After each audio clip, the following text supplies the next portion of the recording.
Xeyir. Axşamınız xeyir olsun. Bugünkü canlı yayımızda sizin suallarınızı cavablandıracaq bərabər.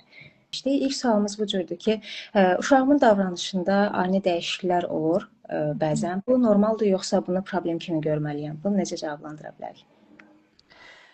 Bəzi davranışlar əslində yəni uşağın normal inkişafı ilə əlaqəlidir. Məsəl üçün artıq yəni 3 yaşına doğru gələndə, məktəbə getməmişdən qabaq, yəni müəyyən yaş krizisləri var ki, biz orada davranışlarda biz orada o zaman dilimlərində biz məsəl üçün yeniyetməlik dövründə davranışlarda dəyişiklik görürük. Yəni daha çox mən, daha çox belə istəyirəm, daha çox qarşı durmalar, belə özünü isbat etmək davranışları göstərə bilir.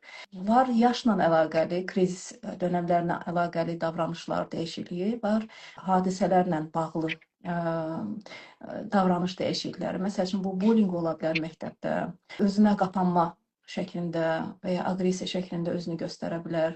Məsəl üçün yer dəyişmələr, məktəb dəyişmələri, yeni əlaqələrin qurulmasında çətinlik çəkə bilər uşaq, özünə qapana bilər. Əgər bir dəyişiklik zamanla daha çox uzun zamana yayılıbsa və kəskin dəyişikliklərdirsə, yuxu pozuntuları ilə, iştahsızlıqla, aqressiyanın çoxalması ilə və ya özünə qapanması ilə müşahidə olunursa, əgər uzun zaman davam edirsə, bir neçə vaxt eyni davranış davam edirsə, məsəl üçün şən bir uşaq birdən-birə özünə qapanmış oldu, bu bizlər üçün siqnal olmalıdır. Yəni bunu ya yaş dönəmi ilə əlaqəli də ola bilər, o da diqqət tələb edən bir davranışdır, əgər orada da dəyişiklik varsa və ya yaşadığı bir hansısa stres situasiyası var ki, uşağı ona necə təpki göstərəcəyini bilmədiyindən əvvəlki halından başqa bir hala çevrilmiş olur. Burada diqqətli olmalıdır valideynlər, mütəxəssis yardımı bəzən lazım ola bilər. İstəyirsə ikinci sualımızdan davam edeyim. Yeniyetmələrdə sosial media asılılığı, yəni günümüzün problemlərindən biridir. Yəni problem adlandırırıq bunu, belə deyim. Necə idarə olunmalı, necə idarə eləyə bilərik? Yəni çox aktual mövzu demək yəqin ki, əbəsdir. Çünki artıq yəni dünyanın gündəmindədir. Bilirsiniz ki, bir çox Avropa ölkələri, bəzi Avropa ölkələri, məsələn və Avstraliya artıq 16 yaşından aşağı uşaqlar üçün sosial medianın istifadəsinə qısıtlama gətirib. Yəni artıq dünyanın gündəmindədir, yəni onların mənfi təsiri. Amma hər bir şey kimi sadəcə mənfi təsir deyil, yəni burada. Hər şey iki cür istifadə oluna bilər. Onun müsbət tərəflərindən faydalanaraq, məsəl üçün biz bugün bu həminki dediyimiz internetdən, sosial medianın bizə verdiyi bir fürsətdən istifadə edərək bu qədər adam bir yerə cəlb olunmuşuq, deyilmi? Amma təbii ki, əgər o bizdə asıllıq və bütün həyatımızı mənfi yönəmdə ətkiləyəcək şəkildə isə, yəni artıq bizim sosial əlaqələrimizi çətinləşdirirsə, biz artıq virtual aləmdə dostluq qurmağı daha asan, daha rahat özümüzə dostluqlar qura bilirik. Amma real həyatda ünsiyyətə girməkdə, adi salam verməkdə belə çətinlik çəkiriksə və ya məsəl üçün qiymətlərimizdə, dərslərimizdə, davamiyyətimizdə dəyişikliklər varsa, pisə doğru yəni dəyişikliklər varsa, yuxu rejimimizdə və ya aqressiyamız artmışsa, oynadığımız oyunlara görə, baxdığımız roliklərə görə, əlbəttə ki, burada bir sual işarəsi qalxmalıdır ki, görəsən bunu biz nə qədər doğru istifadə edirik. Hal-hazırda əgər bir uşaq ciddi asılılığı yoxsa, tamamilə onu sosial mediadan və ya internetdən və ya kompüterdən, telefondan onu uzaqlaşdırmaq tam doğru sayılmır. Burada önəmli olan iki dənə nöqtə var. Uşaq nəyə baxır və nə qədər baxır. Əgər biz bunları az çox kontrol eləyə biliriksə və ya uşağı yönəldə biliriksə, yaxşı şeylərə, doğru şeylərə, faydalı şeylərə, məsəl üçün onunla kitab oxumaq, nəsə öyrənmək, nəsə bir yerlərə qoşulmaq, dostları ilə ünsiyyət qurmaq, yəni bunlar üçün əgər istifadə eləyirsə və nələrə baxdığı və nə qədər buna zaman ayırdığı onu kontrol eləyə bilirsə, uşaq da, valideyn də onu bu yöndə doğru yönləndirə bilirsə, əlbəttə ki, onun istifadəsi onun üçün pozitiv getiriləri də var. Amma əgər onun həyatına mənfi təsir edirsə, əlbəttə ki, valideyn burada uşaq vaxtından, artıq böyüdükdən sonra bunu etməsi çox çətinləşir. Uşaq vaxtından parent control-luya bir sistemlər quraşdırılıb artıq. Dünya çapında da istifadə olunur. Ona görə valideyn artıq uşağın nəyə baxdığını, nə qədər baxdığını ona özü sınır gətirməsi gərəkir və əlbəttə ki, valideyn özü də model olması gərəkir. Əgər valideyn özü də bütün günü telefonda oturubsa və yəni faydalı cəhəti ilə deyil də daha çox yəni əyləncə tərəfinə yönəlibsə, təbii ki, bu pis bir şey deyil yəni. Hər bir insanın, uşağın da, böyüyün də əylənməyə zaman ayırması gərəkir. O da onun haqqıdır, amma sadəcə buna yönəlmək, artıq tamamilə başqa şeylərdən təcrid olunmaq, bunlar yəni bunun gətirəcəyi mənfi şeyləridir. Əlbəttə ki, burada əlavə hobilər, idmana yönəlmək, dostluqlar, yeni dostluqlar qurmaq, yəni uşaqdan alacağımız bir şeyin yerinə başqa bir şey verməliyik ki, orada o boşluğu başqa şey doldurmasın. Yəni bir boşluq yaranacaq əgər biz onu qısıtlayacağıqsa, amma onun yerinə valideyn özünü təqdim etməsi gərəkir. Yəni bunu qısıtlamağı istəyirəm, amma onun yerinə özümlə olan ünsiyyəti, keyfiyyətli bir zamanı və ya daha başarılı ola biləcəyin, daha çox ünsiyyət qura biləcəyin bir çevrə. Sənə bunları suna bilirəm, yəni. Ona görə sunacağımız şeylər çox önəmlidir. Almaq çox asandır, amma onun yerinə biz bir şey qoya bilirikmi? O əsl məsələ odur, yəni. Valideynin məsuliyyəti də oradadır. Gözəl vurğuladınız ki, valideyn yəni bir növ burada bir analiz aparmalıdır ilk öncə, düzgün şəkildə, sonrasında da rol model olmağı, bəli, çox doğru. Çox doğru. Növbəti sual. Ailə içində problemlər yaşayan uşaqlar məktəbdə adətən özlərini yaxşı aparmırlar. Müəllimlər necə reaksiya verməlidirlər? Belə bir sualımız da gəlmişdi izləyicimizdən. İstəyirəm ki, bunu bir cavablandıraq. Məktəbdə, sinifdə hər türlü ailədən yəni uşaqlar olur, yəni və hər kəs sevgi dolu, yəni qəbul edən, dəstək verən bir ailədən gəlmiş olmur. Və müəllimlər təəssüf ki, fərqli davranış göstərən uşaqlarla da qarşılaşırlar. Bəzən müəllimlər bilirlər, intuitiv olaraq və ya başqa yollarla bilirlər ki, bu uşağın nəsə başqa bir altında yatan səbəblər var, ailə səbəbləri var. Amma nə edəcəyini də bilmirlər. Önəmli olan orada uşaq bu davranışla mənə nə demək istəyir? Yəni və ya ətrafına nə mesajı vermək istəyir? Bilirsiniz ki, hər bir şeyin görünən bir hissəsi var, yəni bir davranış var. Eyni davranışın altında yatan motivasiya, yatan istək, yatan ehtiyac fərqli ola bilər. Yəni ehtiyaclardan qaynaqlanan davranışlar da eyni cürdə görünə bilər, fərqli də görünə bilər.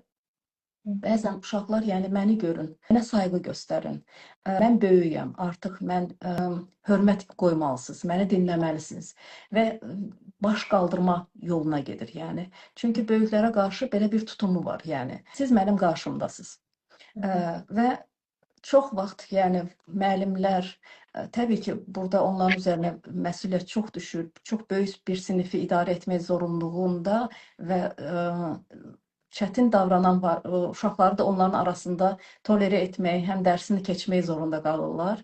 Orada yəni bu mesajı almaq və bunu atak olaraq deyil də, şəxsi olaraq deyil də, personal deyil də, yəni mənə yönəlmiş bir şey deyil də, yəni əslində bir bu davranışla uşaq mənə nə demək istəyir, yəni demək istəyir ki, məni görün. Mənə sayğı göstərin, məni adam yerinə qoyun. Bəlkə onun arxasında və ya mən indi özümü çox pis hiss edirəm və ya mən depressiyadayam, amma bunu deyəcək başqa yolum yoxdur. Amma siz mənim qarşımdakı, əgər qarşısındakı bir müəllim də ona evdəki kimi davransa, görməzdən gəlsə və ya onu işte hələ sən böyük deyilsən, hələ fikrini bildirəcək yaşda deyilsən, yəni onu aşağılasa və ya onun gerçək ehtiyacını görməzdən gəlsə, nə olmuş olacaq? Uşaq tezdən işte o dəyərsizlik duyğusu, işte doğru, bütün böyüklər, yəni öz bildiklərindədir, yəni məni də dinləyən, məni anlayan birisi yoxdur. Bu cür şəkildə özünü də tatmin etmiş olacaq. Doğru, mən demək ki, doğru bilirəm. Amma elə ki, o işte biz buna şey deyirik, duyğunu qəbul etmə, davranışa sınır gətirmə, deyilmi? Duyğunu qəbul edirəm, anlayıram, indi sənə özünü pis hiss edə bilərsən, necə deyə bilər, indi sən okey olmaya bilərsən, yəni, amma bu cür davranmaq da sənə izin yoxdur, yəni, məsəl üçün, vurmaq, yıxmaq, dağıtmaq, səsini qaldırmaq, bunlara da sınır gətirilməsi gərəkir. Həm valideynlər, həm müəllimlər. Amma öncə duyğunu qəbul etmək lazımdır. Görürəm, səni görürəm. Bu duyğu normaldır, bunu hiss edə bilirik, hamımız hiss edirik. Hirsi də, hirslənməyi də, aqressiyanı, bunlar hamısı insanidir. Amma onu necə davranacağıq, o duyğu ilə nə edəcəyik, yəni onu necə ifadə edəcəyik, o məsələdə orada bəlkə uşağa dəstək və yolları göstərməsi gərəkir. Yəni əsl müəllimin işi də burada başlayır. Yəni çox çətin bir işdir. Bəli. Gözəl. Yəni gözəl bir açıqlama verdiniz. Yəni qarşılıqlı fərqindəlik. Yəni mən fərqindəyəm, səni görürəm, duyğularının fərqindəyəm, amma sən də fərqində olmalısan ki, sərhədləri qorumalıyıq. Təbii. Bir diqqət problemi ilə bağlı bir sualımız var ki, əgər uşaq məktəbdə, yəni dərsə maraqsız yanaşırsa, dağınıqlığı varmı? Diqqət problemi ola bilərmi? Adətən sırazı biz diqqətdən şübhələnirik. Deyirik ki, bu diqqət əksikliyidir, hiperaktivitədir. Yəni diqqət əksikliyi hər sinifdə sinifi dağıldan, sinifin diqqətini dağıldan, özünü toparlaya bilməyən uşaqlar olur yəni. Çox vaxt bəlkə altında yatan səbəb budur. Bəlkə bizim üçün də ən rahatı, yəni müəllimlər üçün də, valideynlər üçün də işte diqqəti dağınıqdır deməkdir. Amma görəsən biz bu uşağın ehtiyacına uyğun bir dərs şəkli, öyrənmə şəkli əgər biz ona sunuruqmu, bəlkə o uşağın ehtiyacı hərəkət etməkdir, hərəkət edərək öyrənməkdir.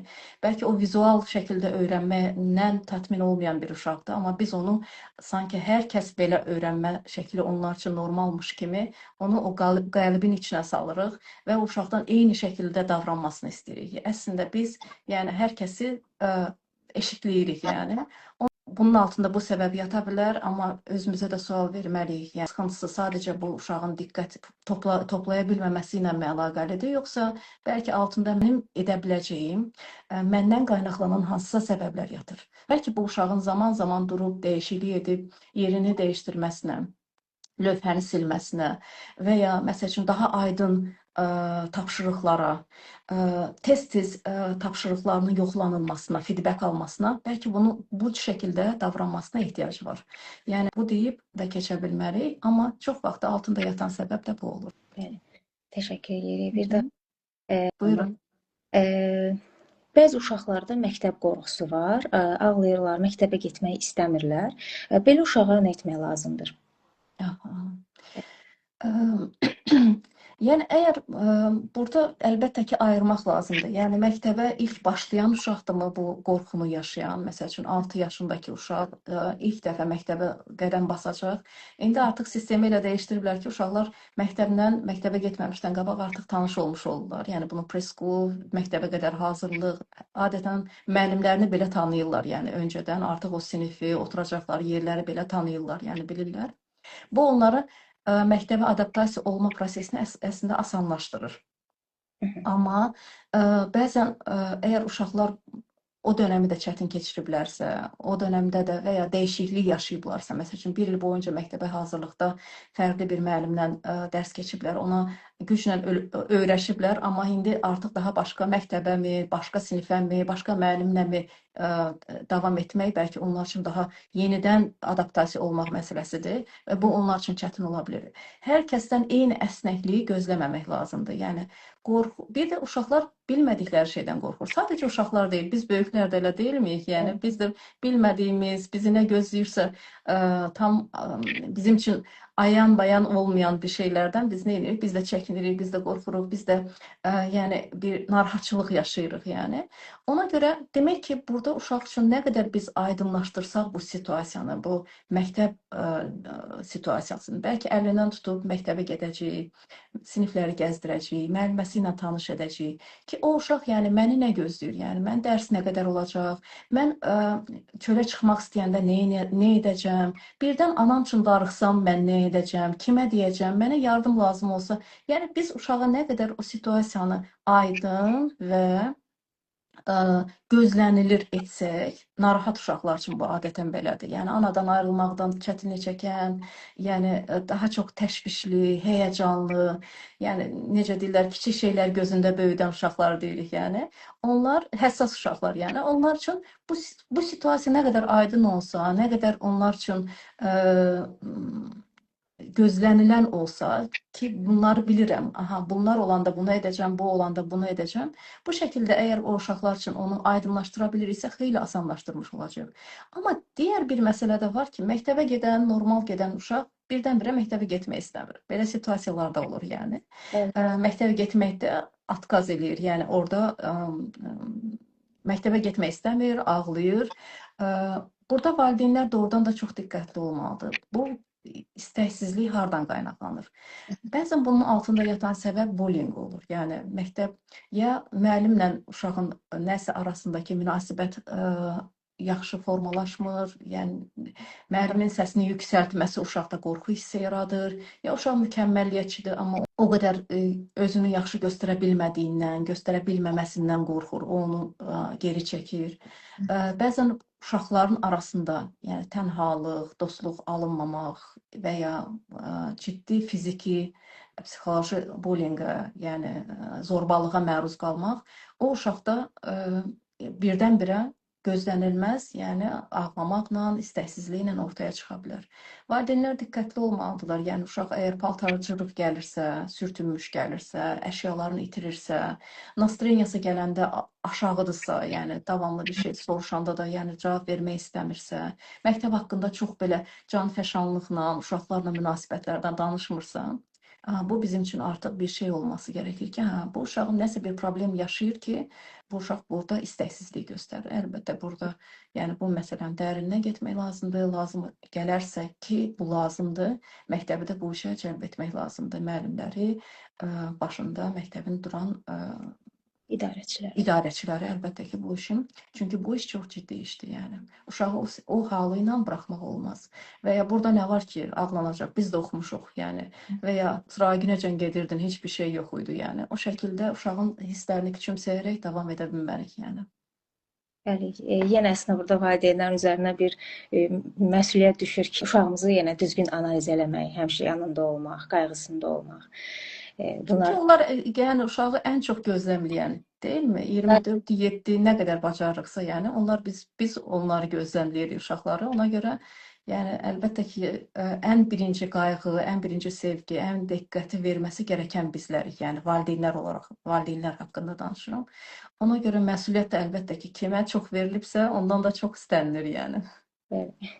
Növbəti bir sualımızı yönləndirim o zaman sizə. Yeniyetmə uşağımda ünsiyyəti başlatmaqda, ümumiyyətlə sosial əlaqələri qurmaqda bəzi problemlər yaşayır yeniyetmə uşağım və mən burada nə etməliyəm?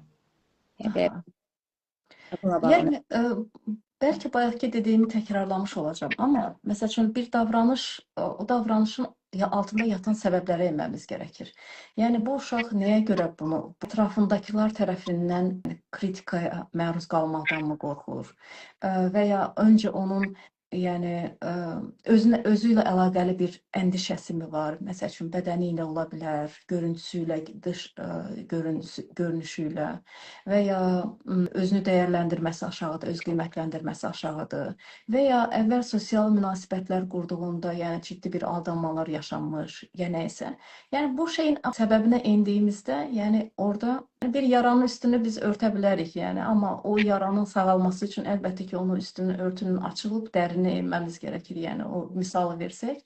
Ona görə də hökmən onun altında yatan qorxudan nədir? Çünki işte bu davranışın altında bir qorxu, bir şey yatır, yəni. Onu üzə çıxarmadan bəlkə o uşağa kömək eləmək biraz daha çətin olacaq, yəni. Bəlkə də bunu əlavə edə bilərəm. Sosial münasibət qurmaq uşaqlar üçün indi doğrudan da çox çətinləşib.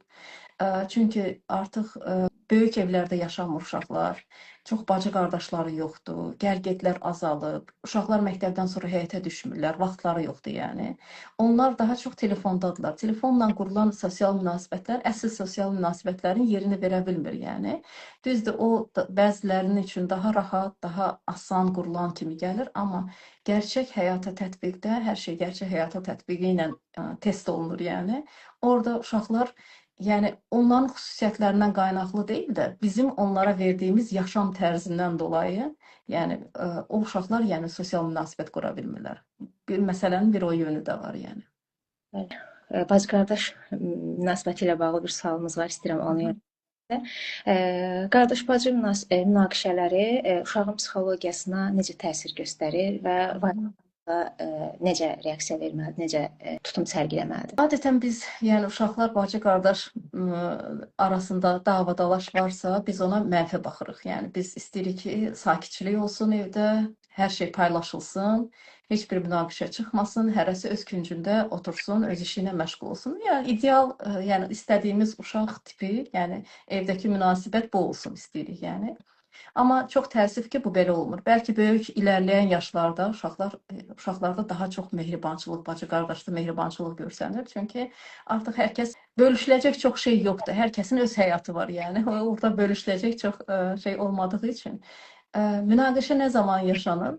Bir şey ortada bir şey varsa. Çox diqqət yetirmisiniz yəqin ki, uşaqlar bir oyuncaq üstündə dalaşırlar. Sonra bir də görürsünüz ki, oyuncağı buraxıblar artıq ortalıqdadır və heç kimsə onun üzərində dalaşmır, yəni. Onu artıq kiməsə təklif etsən də o onu istəmir. Çünki orada maraq olan şey, yəni orada bir şeyin üzərində bir tartışma, bir şey yaratmaq, yəni.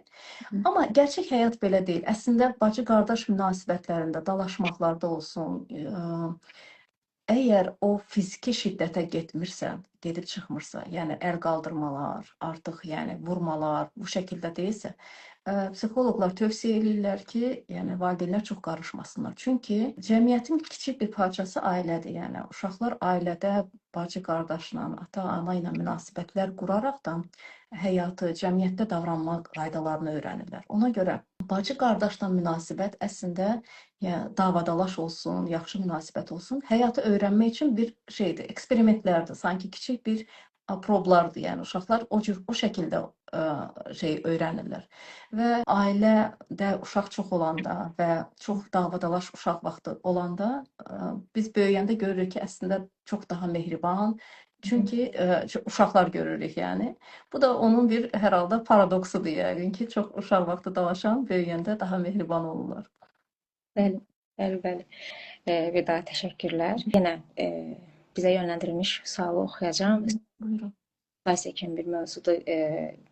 Bunu istəyirəm bir cavablandıraq, fikrini deyərəm. Uşaqlıqda səhhətimlə bağlı problemlər yaşamışam. Ailəm həm maddi, həm də mənəvi əziyyət çəkib. Bir dəfə atam hətta mənə "Kəşke ölü də olsaydın" demişdi. Və bu söz o zamandan bəri məni təqib eləyir. O üzr istəsə də bundan sonra aramızda həmişə konflikt olanda mən atama bu sözü xatırladıram və onu da bilmirəm. Bu situasiya ilə bağlı fikirlərinizi almaq istəyərdim. Əslində, yəni çox gözəl bir söz var. Deyir ki, sözlərinizə diqqət edin, çünki o bir gün gəlir uşağınızın iç səsi olur. Yəni çox gözəl bir sözdür əslində, yəni bir özətdir, yəni. Ona görə valideynlər əslində həm yaxşı, həm mənfi, bilərək və ya bilməyərək, istəyərək, istəməyərək biz valideynlər olaraq bütün günü, bütün həyatımız boyunca uşaqlara, xüsusən də uşaqlıqda biz onlara bir mesajlar ötürürük. Deyirik ki, məsəl üçün, sən doğulandan sonra bizim işlərimiz heç yaxşı getmədi, tutalım ki. Və ya, məsəl üçün, balaca uşaqlar çox şirin olur, böyüyüncə heç yaxşı olmurlar. Və ya cürəbəcürə şeylər biz, və ya səninlə qürur duyuram, nə yaxşı ki sən oldun, sən olana qədər heç bir şeydən ləzzət almırdım. Yəni, müsbət və ya mənfi olsun, biz uşaqlara cürəbəcürə mesajlar göndərmiş oluruq. Burada hər halda valideynin, atanın bir bunalmışlığı ilə, yəni maddi mənəvi, yəni bir yorulmuşluqla deyilmiş bir sözdür. İçindən bəlkə keçirdiyi bir şeyin dilə gətirilməsidir. Yəni kazaraq deyirlər ya, yəni istəmədən bəlkə. Bəziləri bilmədən, bəziləri istəyərək, bəziləri istəmədən, yəni bu şeyləri biz təəssüf ki, dilləndiririk həyatımız boyunca. Bəzən fərqində olmuruq, amma psixoloqla, psixoterapevtlə işləyəndə bu mesajlar üzə çıxa bilir. Yəni, mükəmməl olmalısan. Yəni, səni sadəcə 5 aldığında, sadəcə yaxşı qiymətlər aldığında mən səni təqdir edəcəm. Başqa vaxtı səhv etdiyində gözümə görünmə. Yəni, mən təkcə şeyləri alqışlayıram, yəni uğurları alqışlayıram və uşaq bütün həyatı boyunca başlayır sadəcə uğur qazanmaq istəməyə, yəni sadəcə uğurlu olum ki, valideynlərim məni sevsin, yəni. Bu cür kimi şeylər təəssüf ki, dediyim kimi, yəni biz sərf edirik fərqində olaraq və ya olmayaraq. Amma və bunlar ciddi bir yara da gətirə bilir. Burada sualda gördüyümüz hər halda onun ətkisindən, onun şeyindən çıxa bilməyən birisinin sualıdır hər halda. Bəli. Bunun üçün biraz daha dərininə getmək, bunun bəlkə məntiqi açıqlamalarını almaq və ya həyatımıza necə yansımış bunlar, bəlkə bunları irdələmək, yəni bunlar haqqında danışmaq lazımdır. Amma bir şey də unutmayaq, yəni. Gözəl bir sözdür. Keçən dəfə də mən paylaşmışdım. Deyir, biz böyüklərin mükəmməl olmadığını bildiyimizdə yeniyetmə oluruq, yəni. Mükəmməl deyil. Əslində heç birimiz, heç bir valideyn də iddia edə bilməz ki, mükəmməldir, hər şey doğru edib. Heç kimsənin məncə o cür iddiası olmamalıdır ki, belə bir şey də yoxdur, yəni. Hər kəs, mən belə düşünürəm ki, bəzən valideynlər də deyəndə ki, biz nəyisə doğru etmədiyimizdə, onlar günahkarlıq hissi yaşayanda və ya utanma hissi yaşayanda, bacarmadıq, edə bilmədik. Mən belə bir cümlə qururam onlara. Siz əlinizdən gələni eləmisiniz. Yəni siz o zaman dilimində nə bilirdinizsə, necə bacarırdınızsa, əlinizdəki imkanlar nəyə əl verirdisə, siz onu etmisiniz. Özünüzü günahlandırmayın. Bəlkə orada valideyni günahlandırmaqdan çıxıb, o haldan çıxıb artıq bəzən bir şeyləri dəyişdirmək. Yəni o valideyni günahlandıra bilərik təbii ki. Bu cür də davam edə bilərik. Bir çox problemlərimizi onların üstünə atıb, sanki onlar bu şeylərin memarıdır. Məsuliyyəti onların üzərinə ata bilərik. Amma bu sonuc etibarilə bizə yəni sadəcə öfkə, sadəcə kin, sadəcə bir aqressiya gətirəcək, yəni. Amma biz böyüdükcə, yəni onların təbii bir məsuliyyəti var idi, amma mən bu məsuliyyətin harasındayam? Artıq mən həyatımın məsuliyyətini daşımalıyam. Doğru, onlar yəni bəlkə çox zorlanmışlar, yəni çox maddi, mənəvi çox şey etmişlər, bəlkə özlərini aşkın bir şeylər etmişlər, yəni. Mən onlara bu sözündən dolayı incimək deyil də, bəlkə onları anlayıram. Bəlkə onların yerinə olsaydım, bəlkə mən bunu etməkdə zorlanardım, çox zorlanardım, bəlkə eyni cür düşünərdim. Amma mən doğulmuşam, nə gözəl yəni. Demək, mən doğulmuşamsa, bu şeylərə, bu qədər şeyə rağmen mən bu həyatda varamsa, burada bir məna tapmaq, yəni. Bu həyatımın mənasını. Mən boşuna bu dünyaya gəlməmişəm. Yəni onu tapdığında insan, yəni başqalarını suçlamağı, çünki onlar birər səbəbdir, yəni. Amma əsl, yəni sənin səbəbin başqadır, yəni. Sənin bir səbəbin, bir missiyan var ki, sən ona odaqlanman lazım. Amma başqalarını suçlayaraq, təbii ki, xoş deyil, yəni bu şeyləri eşitməyə heç kimsə istəməz. Hər kəs, yəni sevilən, gözlənilən, arzu edilən olmaq istəyər. Amma həyat gül çiçəklə şey deyil, yəni təbii ki, hər hadisə də yenə də bizimdir. Müsbəti ilə də, mənfisi ilə də. Gözəl, gözəl. Çox təşəkkür edirəm bir daha. Mən təşəkkür edirəm. İstəyirsiniz elə sonuncu bir sualımızı verim sizə. Bu səfər biraz qorxulardan yönləndirilib suallar. Deməli, belə bir sualımız var ki, uşağın qorxularını açıq ifadə eləyir. Bu normal inkişafın bir hissəsidir, yoxsa müdaxilə lazımdır, yəni burada qorxularını dilə gətirdiyi zaman? Adətən, yəni uşağın çeşidli yaş dönəminə aid qorxuları var, yəni uşaq risk səslərdən qorxur, yəni bir diksinir, yəni ağlamağa başlayır. 6-7 ayına gələndə bir fərqli adam görəndə, ailədən öyrəşdiyi adamlar olmayanda gördüyündə orada qorxur, yəni ağlamağa başlayır. Bir yaş gedəndən sonra, keçəndən sonra artıq qaranlıq qorxusu yaranır. 6, 7, 8 yaş dönəmində artıq ölüm qorxusu. Bəzi, yəni demək istədiyim şey odur ki, bəzi qorxular yaşla əlaqəli pik nöqtəsinə çatır. Yəni o zamanda yaranması həm də uşağın normal inkişafının bir göstərgəsidir. Düşünün ki, əgər biz qorxusuz olsaq, yəni həyatda qala bilmərik, deyilmi? Qorxular, əndişələr əslində bizlər üçün birər siqnaldır, birər mesajdır ki, yəni diqqətli ol, bədənini mobilizə et, ya qaç, ya don, ya bir şey et, yəni mücadilə et. Bizə bir şəkildə bir şeylər etmək üçün, həyatda qalmaq üçün verilən, çox xoşumuza gəlməsə də bizə həyatda qalmaq üçün verilən bir mexanizmlərdir. Ona görə tamamilə qorxusuz olmaq deyə bir şey yoxdur. Amma uşaq bunu açıq-açıq ifadə edirsə, bu çox yaxşıdır, yəni qorxularını ifadə edirsə. Burada bayaqlar dediyim kimi duyğunu alırıq, qəbul edirik, görürəm, qorxmusan. Burada nə var ki, burada nə var ki, qorxacaq, yəni. Yəni biz heç nədən qorxmamışam. Mən belə olmuşam və ya mən hələ olmuşam.